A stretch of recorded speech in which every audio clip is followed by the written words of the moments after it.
Good morning, ladies.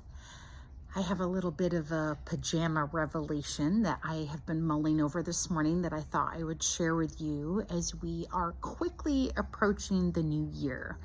And I was thinking this morning about how all the special holiday season is slipping away behind us, and January can turn into what feels like a long, mundane month after all the back-to-back celebrating and vacation and family time. And I was thinking about how easy it is for people to feel like their job or their vocation doesn't matter and isn't doing anything for the kingdom of God, and how the people who are really making an impact on the kingdom are the people that work for the church or in full-time ministry, or they work for some nonprofit or something. And so my job as a homemaker or a stay-at-home mother or a barista or a realtor or an IT tech or a waitress or an accountant or whatever it is doesn't matter for the kingdom of God, and somehow isn't making an impact. And I was thinking about the fact that it's so interesting that Jesus himself had a mundane job. So I was just reading a book this morning, and he was making the point that everybody calls Jesus a carpenter, but that's actually not a great interpretation of the word that's used to describe Jesus's job. And a more accurate definition would be a construction worker, because it's actually kind of vague.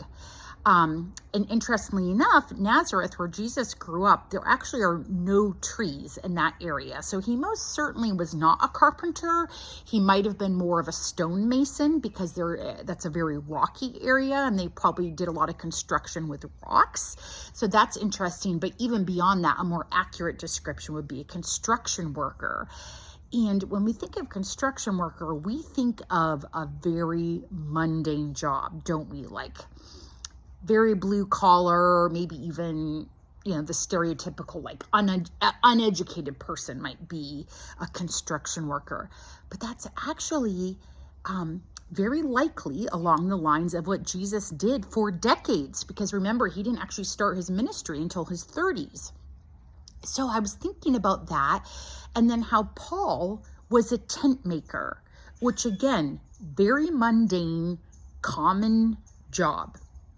Nothing religious necessarily about that. And I find that really encouraging, because it goes to show that how we infiltrate the kingdom of God into the secular kingdom on earth is simply by living as residents of the kingdom. So it doesn't matter if what you have to face in January and ongoing, with all the Christmas hoopla and soon New Year's behind us and things have to go back to boring normal.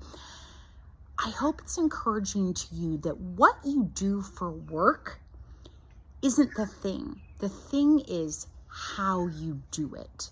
The person you are when you go to that accounting job, the person you are when you work in the school district, and whether or not you're bringing the culture of heaven with you into that job. So it's not that you are a Christian teacher, it's that you are a teacher who is a Christian.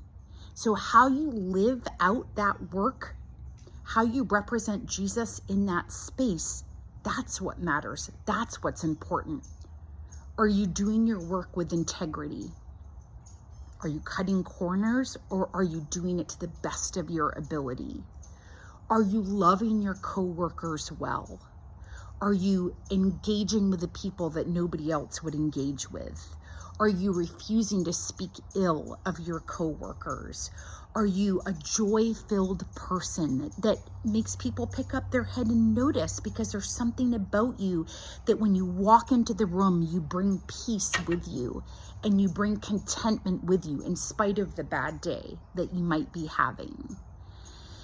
So I hope that's encouraging to somebody today as you're facing normal life again. the normal 9 to 5 without all of our vacation days that we've been enjoying, as I go back into homeschooling and child rearing and running a music school, which some of you might not know that I do, but I have worked remotely for a music school in California for almost 20 years, and it's a mundane job. I do a lot of phone call answering and responding to emails and that kind of thing. But am I doing that job in a way that sets me apart? Because again, I'm bringing the culture of heaven with me. Because wherever we go, as we move, even into the grocery store, as we're sitting at the red light, we should be bringing the way of Jesus with us. All those principles that Jesus taught in the Sermon on the Mount, where we're supposed to look different. It's an upside down kingdom. That's what makes your job different. Not because it's, making this great obvious impact in the world, or because you're a missionary, or you're feeding starving children. Yes, those are all amazing, wonderful things.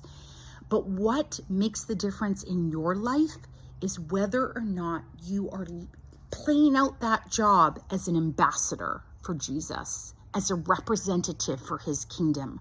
Are you keeping that in the front of your mind?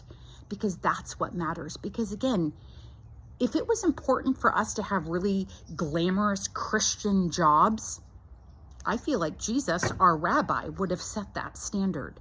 But he was a construction worker, okay? So the occupation isn't what makes the difference. The difference is who we are as we work out that vocation. As we go to work, are we doing it with a heart that honors God? Are we noticers of the people that God brings into our day?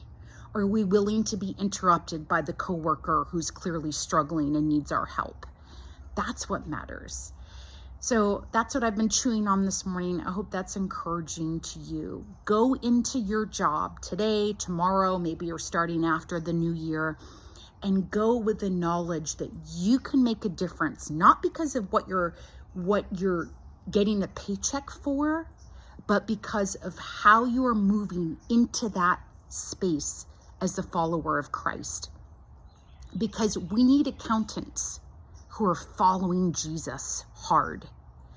We need mothers who are bringing the culture of the kingdom of God into their home. We need men who are going into their field as firemen, honoring Jesus and how they talk to people, the words that they say, the way that they love the people that God brings into their day. Does that make sense? We need the kingdom of God in all those different spheres. So wherever you are, that's where God has put you, and that's where he wants the light of the kingdom brought. So I hope that's encouraging to you as we move into this new year. I love you, ladies, and I can't wait to see everybody again, hopefully soon.